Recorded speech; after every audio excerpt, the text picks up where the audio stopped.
ঢাকার নামিদামি এক রেস্টুরেন্টে কারো তীব্র অপেক্ষায় বসে আছে এক নারী। খুব কাছের কোনো মানুষের জন্য যে এতটা অধীর আগ্রহে অপেক্ষা করতে হবে কখনো তা কল্পনাতীত ছিল রমণীর নিকট।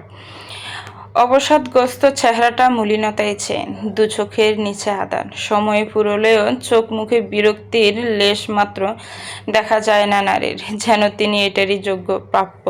খুব আকুতি মিনতি করে কাঙ্ক্ষিত মানুষটার সাথে দেখা করার সুযোগ পেয়েছে সে।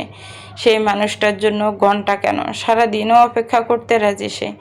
আরও বেশ কিছু সময় অতিবাহিত হওয়ার পর টেবিলে মুখোমুখি চেয়ারে কারো উপস্থিতি পেয়ে গাড় বাঁকিয়ে সামনে দৃষ্টিপাত করল রিমা বেগম।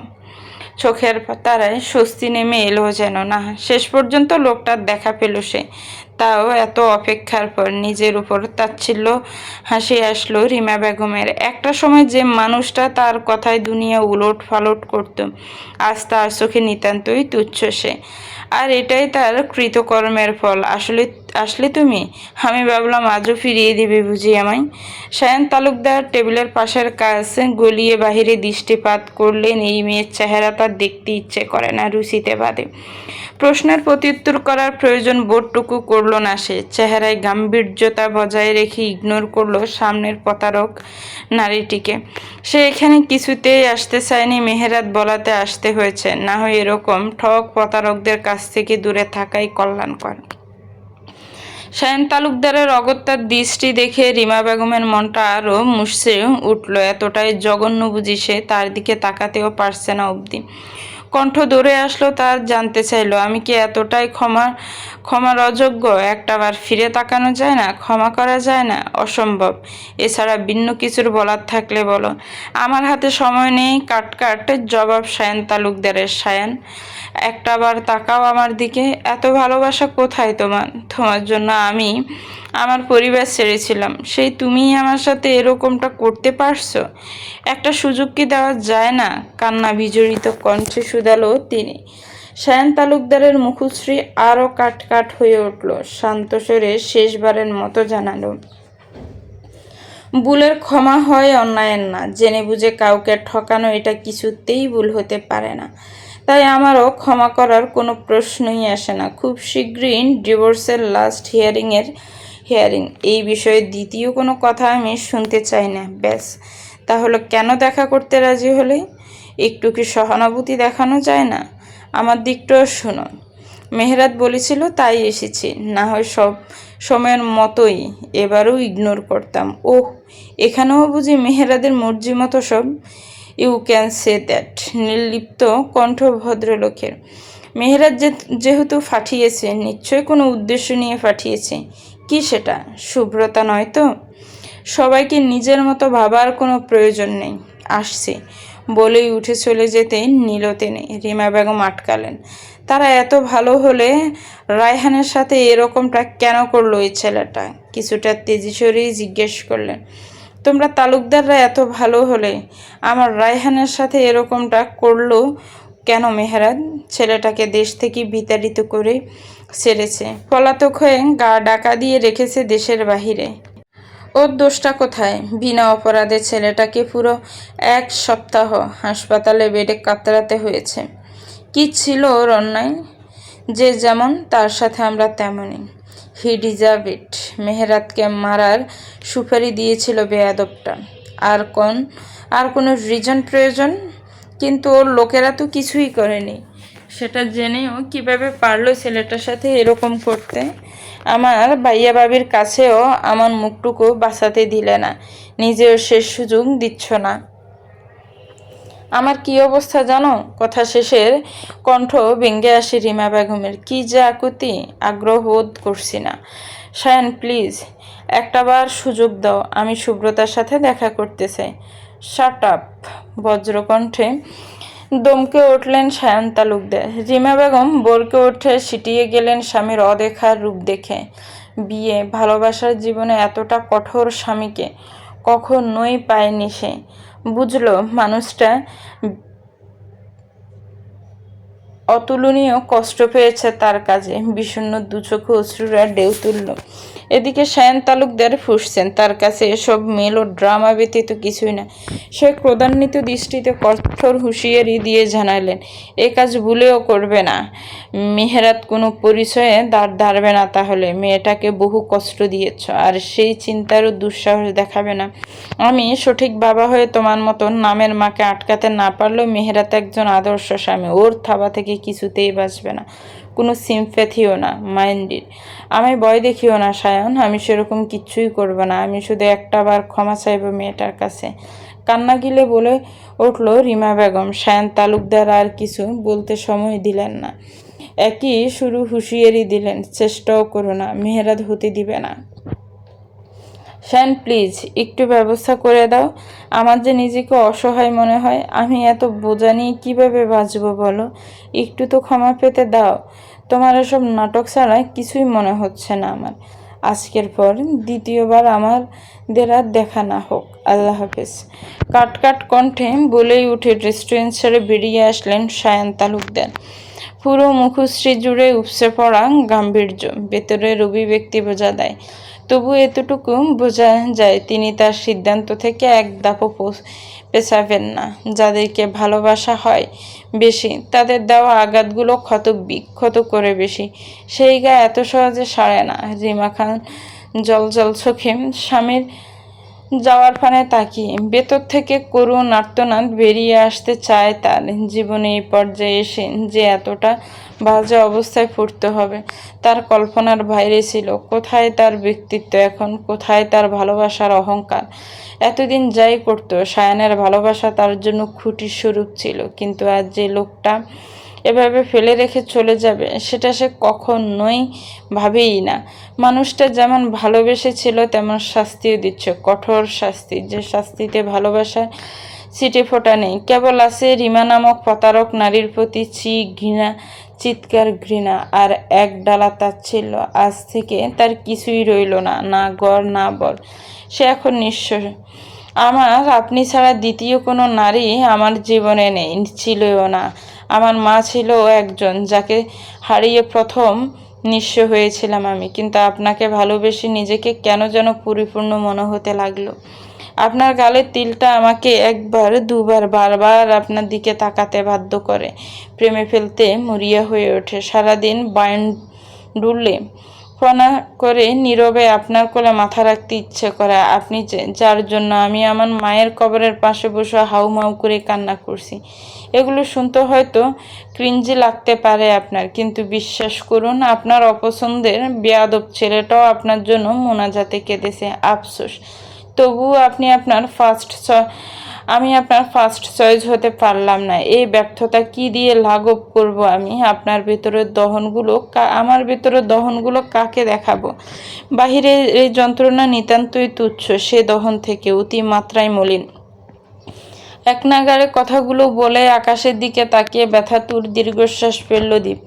কথার ফাঁকে ফাঁকে মাঝে মধ্যে কণ্ঠনালী কেঁপে উঠছে বার কয়েক। সন্ধ্যার নিঝুম নীরবতা ছাড়িয়ে ও করুণ দীর্ঘশ্বাস শান্তার ভেতর অজানা এক অপরাধের প্রলয়ঙ্কারী ঝড় তুলেছে। মেয়েটা হাতের তালুতে মুখ চেপে নীরবে অশ্রু বিসর্জন দিচ্ছে। কিছুক্ষণ আগে দুই জোড়া অপ্রকাশিত প্রেমিক যুগলের বিবাহ কাজ সম্পন্ন হয়েছে তালুকদার বাড়ির ড্রয়িং রুমে। ভাইয়ার উপর শান্তার অগাধ বিশ্বাস ছিল। সে জানতো তার ভাই একটা কিছু না কিছু করবে, তাই হুট করে বিয়ের সংবাদ পেয়ে সে ঘাবড়াতে গিয়েও ঘাবড়ায়নি। সকলের ইচ্ছে মতোই সে সেজেছিল একটু করে। সে আর সোহানা দুজনকেই একসাথে নতুন কাপড় পরিয়ে সাজিয়ে নিয়ে আসা হয়েছিল সকলের সামনে। ড্রয়িং রুমে তখন গুরুজন হতে সকল সদস্যদের উপস্থিতি। একে একে সকলকে ছাপিয়ে সে যখন ছেলেটার দিকে তৃষ্ণার্ত দৃষ্টি মেলে ধরল, তখন কি যে এক হাহাকার টের পেল বুকের মাঝে। তার দুনিয়ায় তোলপাড় হলো কয়েক সেকেন্ডের জন্য। দীপের কপালে কিছুটা শুকনো ক্ষত, হাতে ব্যান্ডেজ, চেহারা যেন ক্লান্তি অসুস্থতার ভারে কাহিল। সেই থেকে যে মেয়েটা নীরবে অশ্রু বিসর্জন দিতে শুরু করলো, তার দ্বারা এখনও অব্যাহত। দীপের অ্যাক্সিডেন্টের কথা সুব্রতাকে কাউকে জানানো হয়নি, শান্তাকেও না। তার ভেতরটা দ্বিখণ্ডিত হয়ে যাচ্ছে ছেলেটার হাল দেখে। বিয়ে পড়ানোর পর সকলে মাগরিবের সালাত আদায় করতে মসজিদে যেতেই দীপ বের হয়ে যেতে নিয়েছিল বাড়ি থেকে। সুব্রতাকে বলে দীপকে ছাদে পাঠাতে বলেছিল। ছেলেটা আসেনি তখনই সে সময় গড়িয়ে এসার আজান পড়ছে চারিদারে। বাড়িতে তখনও আদনানদের বাড়ির মেহমান আর দীপের বাবা উপস্থিত। তালুকদাররা জানিয়েছেন মেয়েদের আকদ এখন করিয়েছে ঠিকই, কিন্তু এত শীঘ্রই শ্বশুরবাড়ি পাঠাবেন না মেয়েদের, এই চিন্তা যে এখন কেউ না করে। সকলে হাসি মনে তা মেনে নিয়ে শুভ কাজ সম্পূর্ণ করেছে আজ। বিস্তৃত রাতের আকাশের পূর্ণিমার ছাদটা বিশাল এক ও রহস্যময় রাতের আকাশের এক চিরন্তন জাদুকর যেন। মায়াবী আলোয় বুক ফেটে দেওয়া আকাশের নিচের সবটুকু কষ্ট, দুঃখ, যাতনা আজ যেন শান্তার কাঁধে ভরেছে। মেয়েটা ফুপিয়ে উঠছে ক্ষণে ক্ষণে, কান্নার তোপে প্রকম্পিত হচ্ছে ছোট্ট দেহখানা।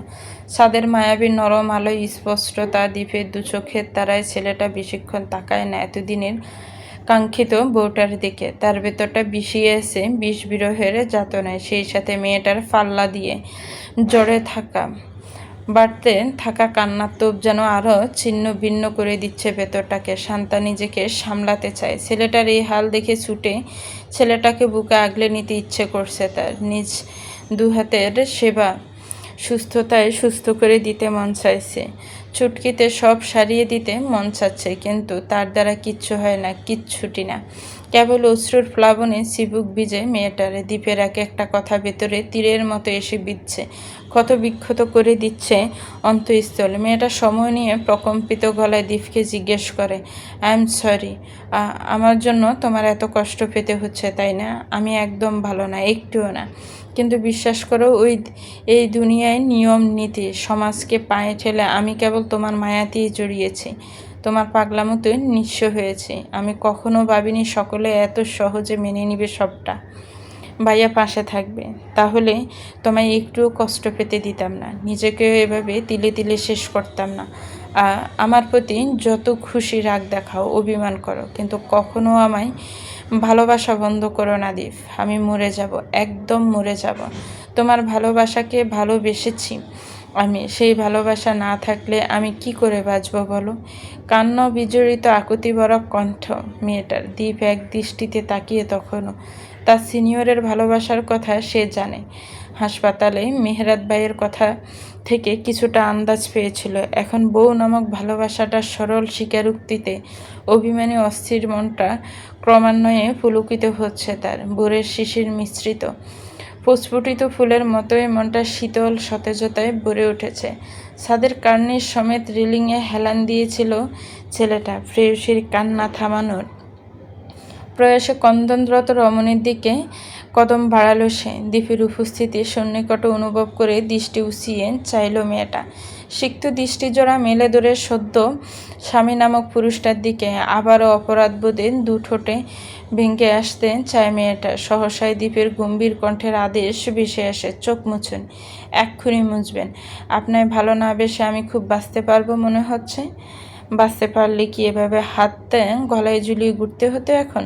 শায়লার বাসর রাত পেরিয়ে যাচ্ছে, না পেলাম রুম এখনো, আর না পেলাম বউয়ের আদর। চ্যাহ! দীপের বিরক্তিমাখা শেষ বাক্য কান্না বুলে ড্যাব ড্যাব করে দীপের দিকে তাকিয়ে রইল শান্তা। ছেলেটা কি বলল এই মাত্র? একটু আগে না কত ইমোশনাল কথা বলল, শান্তাকে বারবার অপরাধের কাঠগড়ায় দাঁড় করিয়ে আগুনে পোড়ালো। এখন পুরোই কণ্ঠ চেঞ্জ। কি ধুড়িবাজ ছেলে! যেই সে ভালোবাসার স্বীকারোক্তি দিল অমনি সব সেট।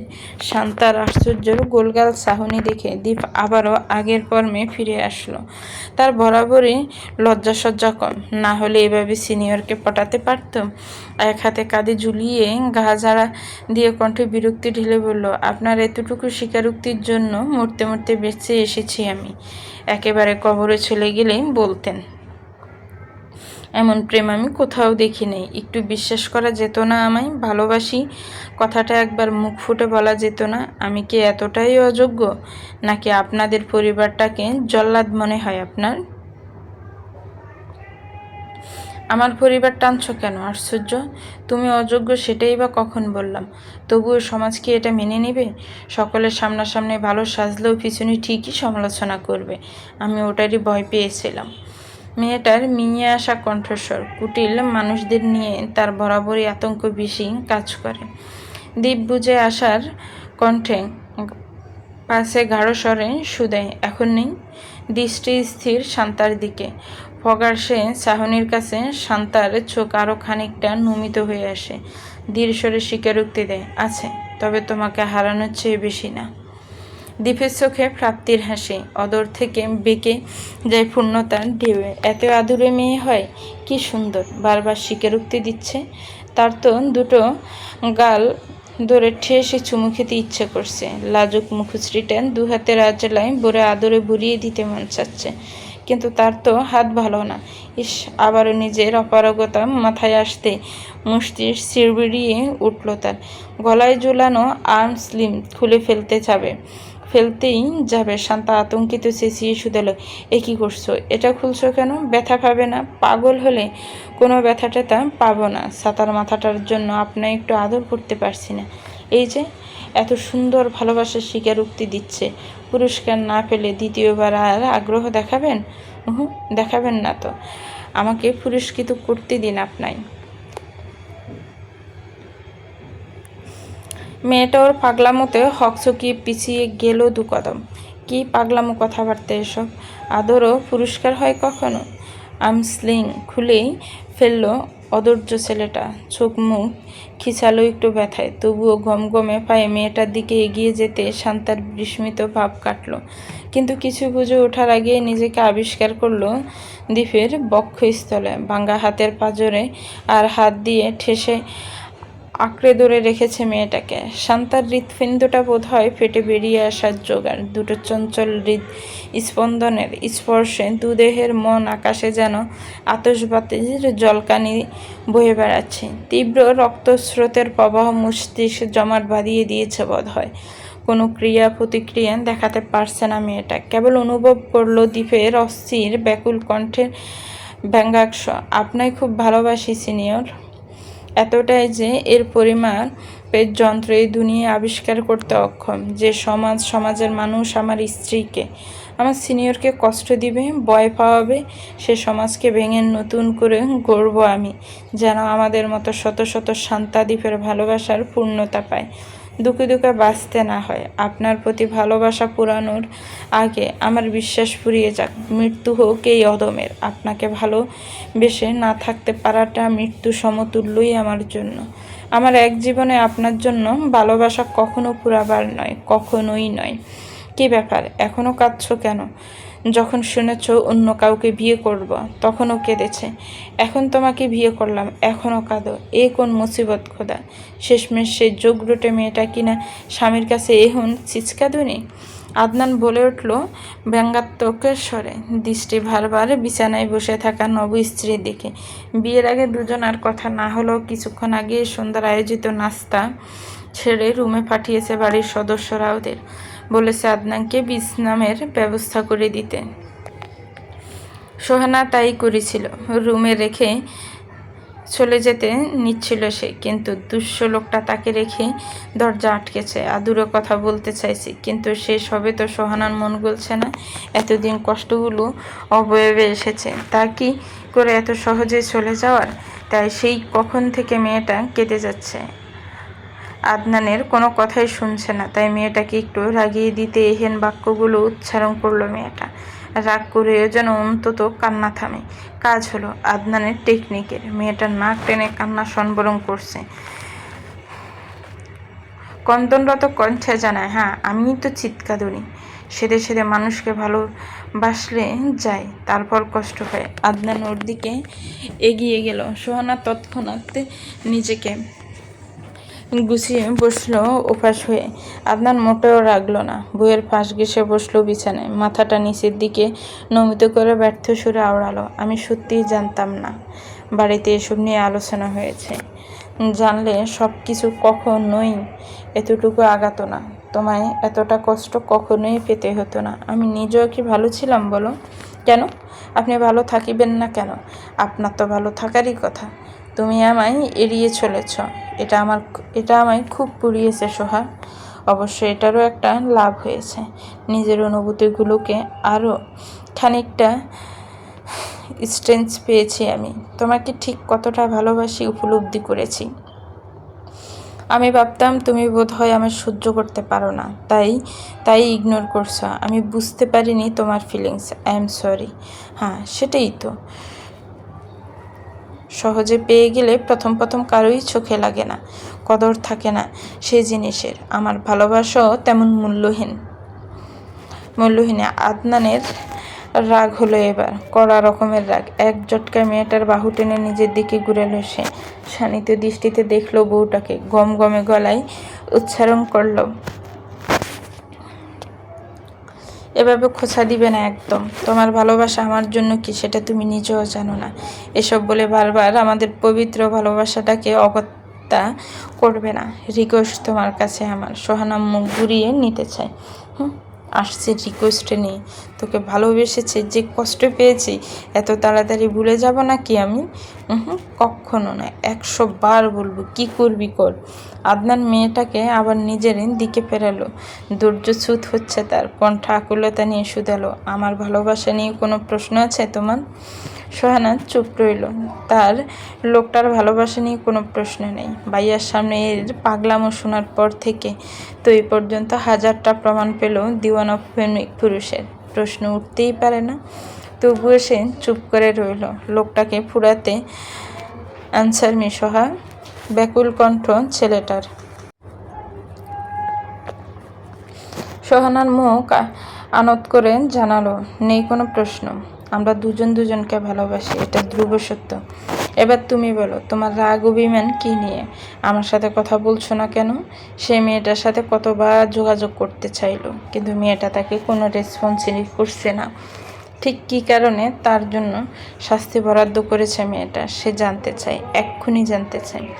সোহানা মুখের উপর জবাব ছুড়ে দিল তৎক্ষণাৎ, আমি আমার সেই কষ্টগুলো ভুলতে পারছি না। নির্ঘুম রাত আমি কাটিয়েছি। আপনি না, নিজের ভালোবাসাটাকে হারানোর আলিশ্বাসে অনুভূতি শূন্য হয়েছিল এক প্রকার। আমি সেই মেয়েটা যার একটু আঁচ লাগলেও পুরা তালুকদার বাড়ি মাথায় থাকতো। সে তার পুরা পা নিয়ে বিনা অভিযোগে পুরো একটা রাত কাটিয়ে দিয়েছিলাম। আমার বাহিককে দহন আমার ভেতরের কষ্টটাকে ছুঁতে পারেনি। আমি ক্ষতের কষ্ট অনুভবই করিনি। বুঝতে পারছেন ঠিক কতটা গাঢ় ছিল সেই ক্লেশানুভূতিগুলো? এগুলো এত সহজে কিভাবে ভুলে যায় বলুন? সম্ভব আদৌ? আদনান চুপ করে রইল কিয়ৎক্ষণ। ভেতরে যুদ্ধ চলছে ছেলেটার। নিজেকে নিজে ভর্ৎসনা করছে। সে কেন আগেই বলল না নিজের ভালোবাসার কথাটা?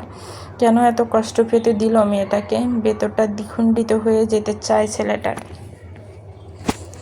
কিছু বলতে গেলেও কষ্ট কেঁপে ওঠে। তবুও বারবার ডুব গেলে নিজেকে স্বাভাবিক করতেছে কম্পিত কণ্ঠে জানাই, অতীত আমি কিছুতেই বদলাতে পারবো না সোহা, ওটা আমার হাতে নেই। কিন্তু তুমি চাইলে আমার ভালোবাসা দিয়ে তোমার কষ্ট অনুভবের স্মৃতিগুলো খুব যত্নে মুছিয়ে দিতে পারি। একটু স্বাভাবিক হও, ভালোবাসতে দাও আমায়। ছেলেটার কণ্ঠে স্পষ্ট ভঙ্গুরতার আভাস। অবিলম্বে এক হাত উঠে মেয়েটার মাথায় যেন স্নেহের পরশে বুলিয়ে দিতে চায় প্রেয়সীর সবটুকু বিরহ স্মৃতি।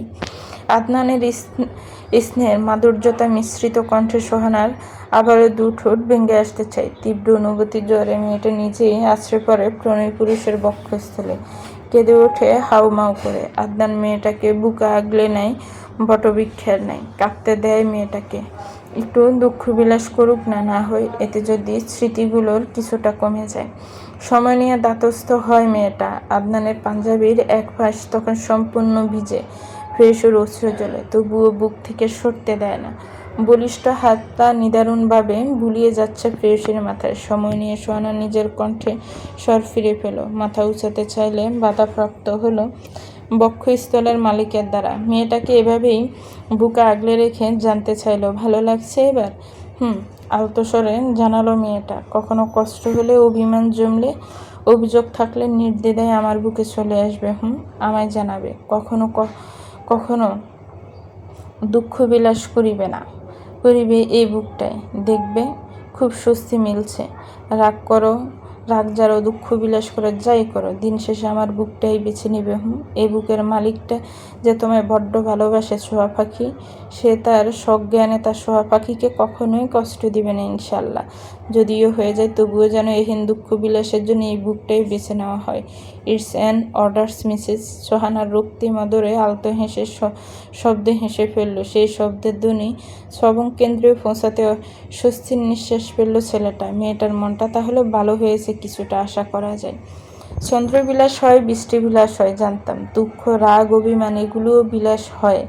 মেয়েটার হাস্যরস কণ্ঠস্বর। আদনান আড়মোড়া ভাঙ্গার ভঙ্গিমায় এক হাত নাড়িয়ে সোহানার বাঁকানো কোমরের খাজে রাখল সম্পূর্ণ। কপট স্বরে টিপ্পনি কেটে জানালো, বউ সাথে আরও কত বিলাসী হয়। এই যেমন তুমি চাইলে আমরা এখন বাসর বিলাস করতে পারি, কি বলো? সোহানা তিরতিরিয়ে কেঁপে উঠল আদনানের প্রথম অনাকাঙ্ক্ষিত ছোঁয়ায়।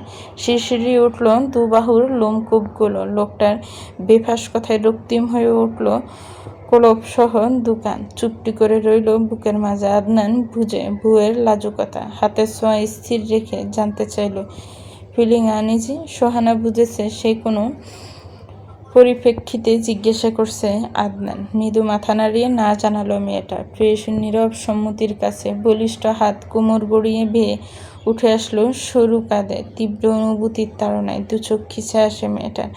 আদনান নিবিষ্ট নয়নে প্রেয়সীকে পরখ করে দুঠোঁট গোল করে ফু ছড়ে দিল রাজ্যের মায়ার লেপ্টে থাকা মায়াবী মুখশ্রীতে। মুহূর্তেই তিরতিরিয়ে কেঁপে উঠল মেয়েটার আবদ্ধ পাপড়ি যুগল। কাঁপল রক্তিম মদরজোড়া। আদনান যেন কোনো ঘুরে মন্ত্রমুগ্ধের ন্যায় এগিয়ে গেল সেই রক্তের মধুরকুলের কাছে। আলতো স্পর্শে মিলল গটালো দুজোড়া তৃষ্ণিত উষ্ঠ যুগলের সঙ্গে সঙ্গে দূরত্ব ভাড়ালো ছেলেটা। সোহানা হাঁপাচ্ছে। কানের কাছে লোকটার উষ্ণ শ্বাস প্রশ্বাস অনুভব করতেই মেয়েটার কণ্ঠনালী শুকালো আরেক দাফ। শ্রবণকেন্দ্রিয়ে পৌঁছালো ফিসফিসিয়া হাসকিশোর, নাও আনিজি। সোহানার নিঃশ্বাস আটকে আসছে যেন।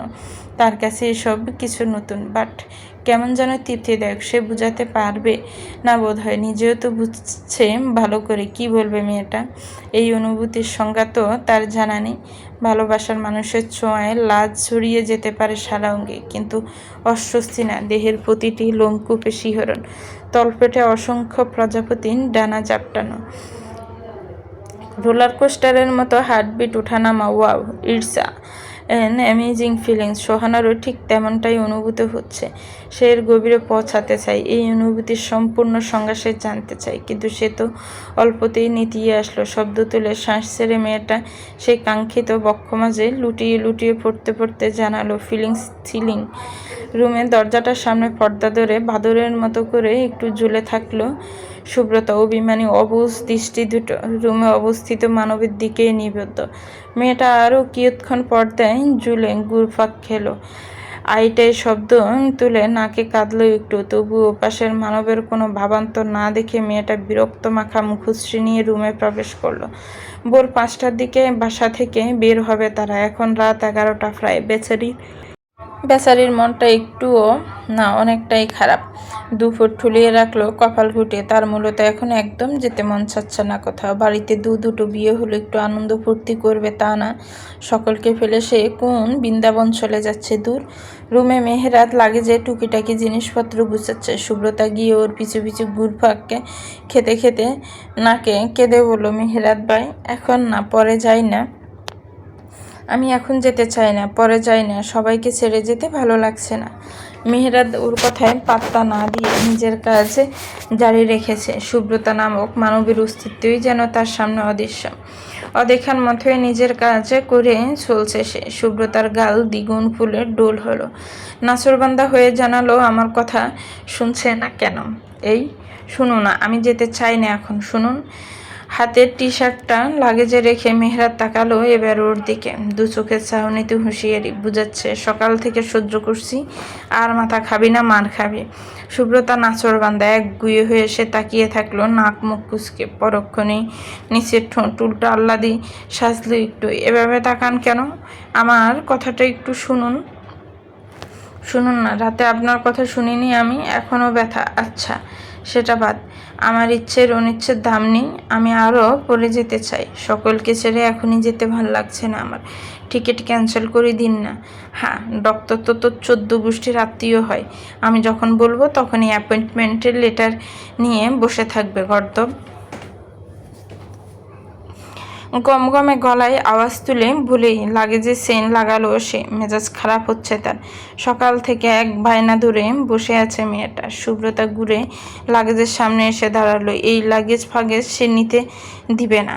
দুহাতে সরিয়ে লাগেজ আড়াল করে বলল, আমি এসব গুছাতে দিব না, আমি যেতে চাই না, যাব না। মেহেরাদ এবার মেজাজ খারাপ হলো। কপালের বিরক্তির রেখা ফুটিয়ে এক লহমায় লাগেজের ওপর বসিয়ে দিল মেয়েটাকে। সুব্রতাকে প্রথমে হকচকিয়ে উঠল হিনকাণ্ডে, পর মুহূর্তে আঁকড়ে ধরল স্বামীর চড়াকাত। দাতস্থ হয়ে ভালোভাবে নড়ে চড়ে ঠিক হয়ে বসলো মেয়েটা। শুনল মেহেরাদের রাশবাড়ি স্বরের মেজাজি কণ্ঠটা।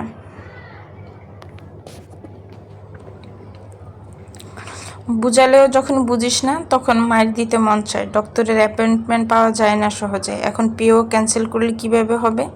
ট্রিটমেন্ট নিয়ে আবার ভার্সিটিতে ভর্তি হওয়ার প্রিপারেশন নিতে হবে না? হাতে সময় আছে, তালবাহানা করলেই হলো শিশুদের মতো। বুঝতে হবে না? সকাল থেকে বিরক্ত করছিস কেন? সুব্রতা মুখ ঝামটা মেরে মুখ ঘুরিয়ে নিল। সে শুনবে না এসব কথা, সে যেতে চায় না ব্যাস। মেহেরাদ চিবুক চেপে নিজের দিকে ঘুরালো মেয়েটাকে। বিছানায় লাগেজের ওপর বসেও মেয়েটা মেহেরাদের বুক বরাবর। মেহেরাদ ঝুঁকে আছে ওর দিকে, মুখশ্রী গম্ভীর মুখশ্রীতে নমনীয়তা টানলো কিছুটা। অবুঝ বালিকাকে বোঝানোর জন্য বোঝানোর সুর আওড়ালো। সেই কবে সমস্যা হয়েছে পাটাতে, আর বেশি দেরি কিছুতেই করা যাবে না। পরীক্ষা শেষ হওয়ার অপেক্ষায় ছিলাম শুধু। এখন কোনো তালবাহানাই মানিব না আমি। তুই তো ছোট না বল?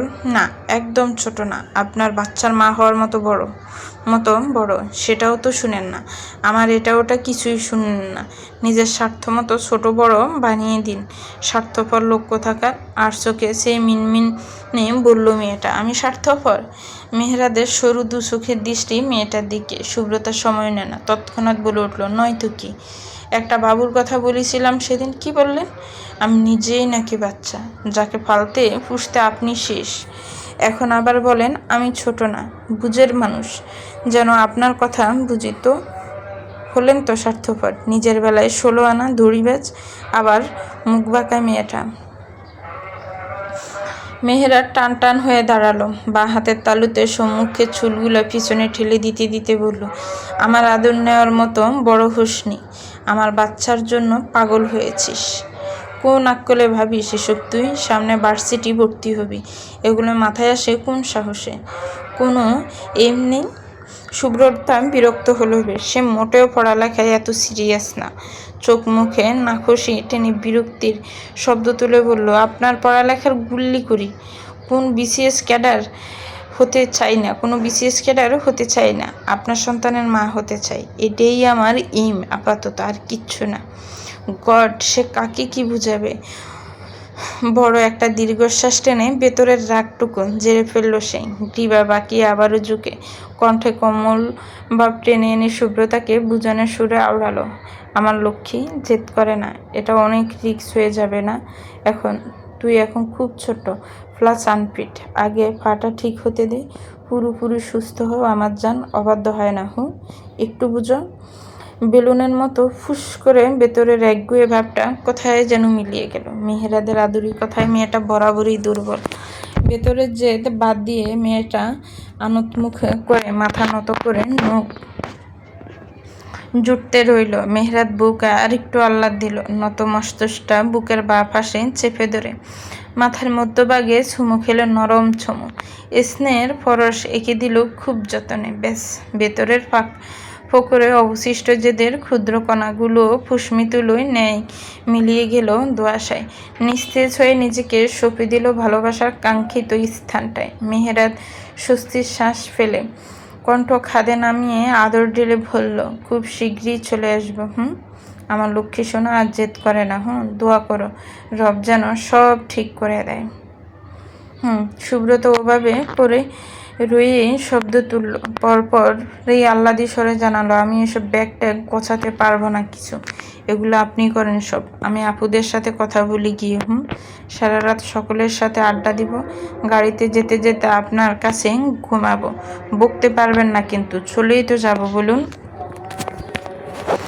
মেয়েটার অদেখায় মেহেরাত মৃদু হাসলো একটু। মেয়েটার এই বাচ্চামতি এসে বরাবর বরাবর ঘায়েল হয়। পাথুরে মনের আনাচে কানাচে ফুল ফুটে ওঠে। সে মেয়েটার কপালে আলতো ফরস এঁকে দিল। ঠিক পরপরই স্বগন্তিত ধ্বনিতে হলো তার আভিজাত্য মোড়ানো পুরুষালী কণ্ঠস্বর। হুশ, রিকোয়েস্ট না, হুকুম করুন my queen. I am always at your service মেরি দিলরুবা। ফজরের আজান হয়েছে ঘণ্টাখানেক পূর্বে। তালুকদার বাড়ির সকলেই দৃষ্টি টলমল। একত্রিত সকলে সদর দরজায় উপস্থিত।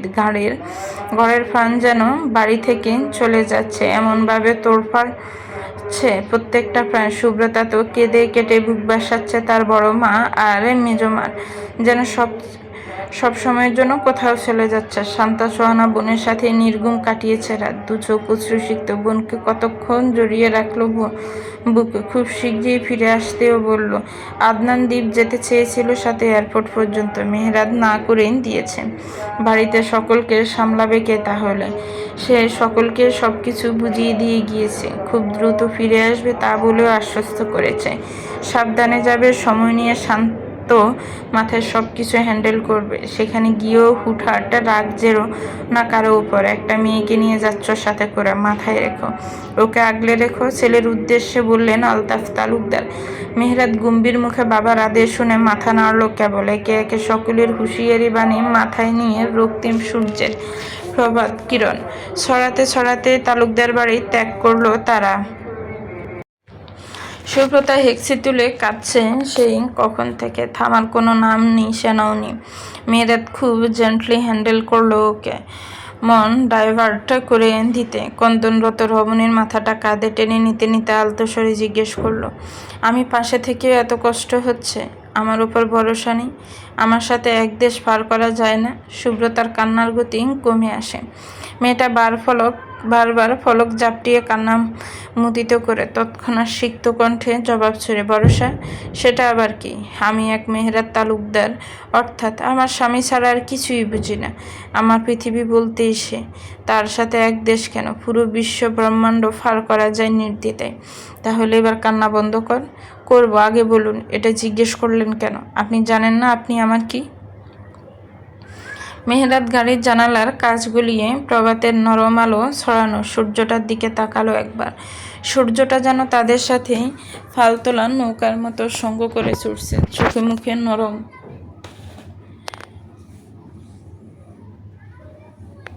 কিরণ লেপটে খুব অস্ফুট অনুচ্চস্বরে ফিসফিসে সুদালা, আমি কি তোর? সুব্রতা সময় নেয় না, অকপটে নিজের মনোভাব তুলে ধরে প্রণয় পুরুষের নিকট।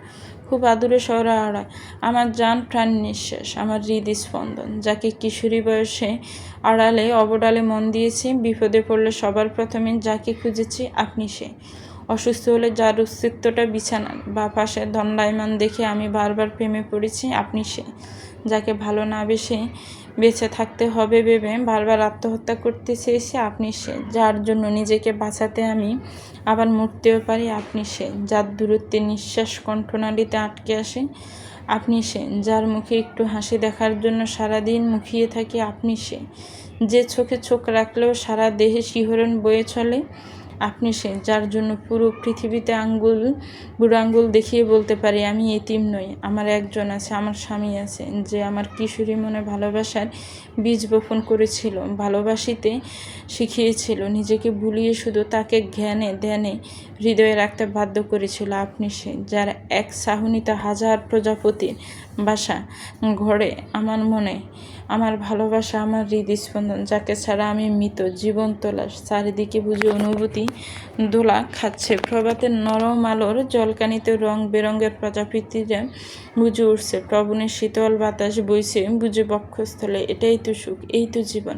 যার জন্য মেহেরাত দুনিয়া তোলফাড় করে, যার মাথা কাঁধে নিয়ে সে শেষ নিঃশ্বাস ত্যাগ করতে চায়, যার বাসা দু চোখের হাসিতে বারবার নিজেকে হারাতে চায়। হৃদয়ের প্রশান্তিতে মেহেরাদের দু চোখ বুঁদে আসে, প্রাপ্তির ঢেউ দু চোখের কার্নিশ বেয়ে সুখের পবিত্র শিশির বিন্দু জড়তে চায়। কিন্তু কট্টর মানবের আঙ্গিনায় তা সম্ভব নয়, সম্পূর্ণ আড়ালে হয়ে যায় তা। সারাদিন সারা রাত জেগে থেকে কান্নার পরে তন্দ্রাগুড়ে ডুবেছে মেয়েটা। আদুরে স্বরে মিয়ে এসেছে সেই কখন বুকের কাছটায় ভারী উষ্ণ নিঃশ্বাসের অস্তিত্ব। মেয়েরাত মেয়েটাকে আর একটু টেনে একদম বুকের পাশে জড়িয়ে ধরল।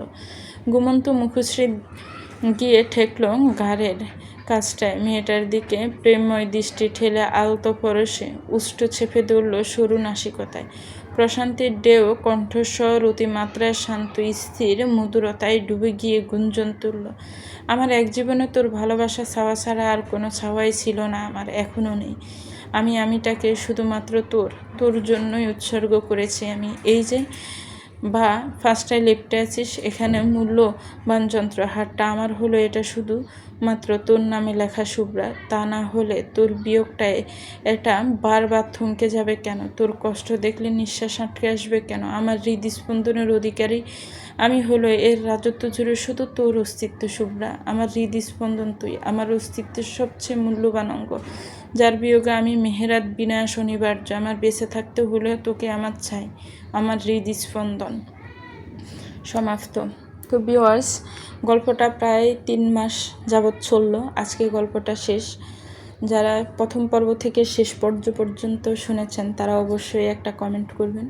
তবে আজকে গল্পটাকে নিয়ে লাভ ভালো হয়েছে এমন কোনো নয়, আজকে গল্পটাকে নিয়ে একটা গঠনমূলক কমেন্ট শুনতে চাই। গল্পটা শেষ করেছি আরও আগে, আমি অসুস্থতার কারণে দিতে পারিনি। আমি বেশ কিছুদিন ধরে খুবই অসুস্থ, এখনও খুব অসুস্থ। আমার জন্য দোয়া করবেন, আমার চ্যানেলের সাথেই থাকবেন। এখানে আরও নিত্য নতুন অনেক গল্প আসবে। আশা করি মেহেরাত শুভ্রতার মতোই সেই গল্পগুলোকেও আপনারা আপন করে নেবেন। আল্লাহ হাফেজ, আসসালামু আলাইকুম।